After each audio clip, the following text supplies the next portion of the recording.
അപ്പോൾ ആ കാശ്മീരിലെ ജനങ്ങളെ മുഴുവൻ ഭീകരവാദികളാക്കാൻ സംഘപരിവാർ ശ്രമം തുടങ്ങിയപ്പോഴത്തേക്കാണ് പുതിയൊരു വാർത്ത വരുന്നത്. സെയ്ദ് ആദിൽ ഷാ എന്ന് പറയുന്ന അവിടുത്തെ ഒരു പോണി സവാരിക്കാരൻ, അതായത് പോണിയിൽ യാത്രക്കാരെ കൊണ്ടുപോകുന്ന ആൾ ഭീകരവാദികളുമായിട്ട് മൽപ്പിടുത്തം നടത്തുകയും തൻ്റെ കൂടെ വന്ന ഹിന്ദു സഹോദരന്മാരെ സംരക്ഷിക്കുന്നതിന് ശ്രമിക്കുന്നതിനിടയിൽ ഭീകരവാദികൾ അയാളെ വെടിവെച്ച് കൊന്നു എന്നുള്ളൊരു വാർത്ത വരുന്നതോടുകൂടി സംഘപരിവാറിന് അജണ്ട പൂർണ്ണമായും മുന്നോട്ട് കൊണ്ടുപോകാൻ സാധിച്ചില്ല. അപ്പോഴത്തേക്കും ഇവരുടെ അജണ്ട ഒന്നുകൂടെ തെറ്റിച്ചുകൊണ്ട് കാശ്മീരിൽ മറ്റൊരു സംഭവം ഉണ്ടായി. ഗ്രാമാന്തരങ്ങളിൽ ആളുകൾ വ്യാപകമായിക്കൊണ്ട് പ്രക്ഷോഭം ആരംഭിച്ചു ഭീകരവാദികൾക്കെതിരെ. നേരത്തെ ഗവൺമെൻറ്റിനെതിരെ പ്രക്ഷോഭം നടത്തിയ ആളുകൾ ഭീകരവാദികൾക്കെതിരെ ഗ്രാമങ്ങളിലെ എല്ലാ മദ്രസകളും ഞാൻ അന്വേഷിച്ചു.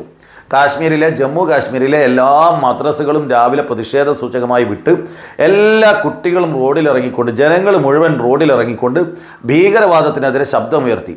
അതോടുകൂടി സംഘപരിവാർ ദുഃഖത്തിലായി എന്ന് വേണം കരുതാൻ. കാരണം അവർക്കൊരു അജണ്ട നഷ്ടപ്പെടുകയായിരുന്നു.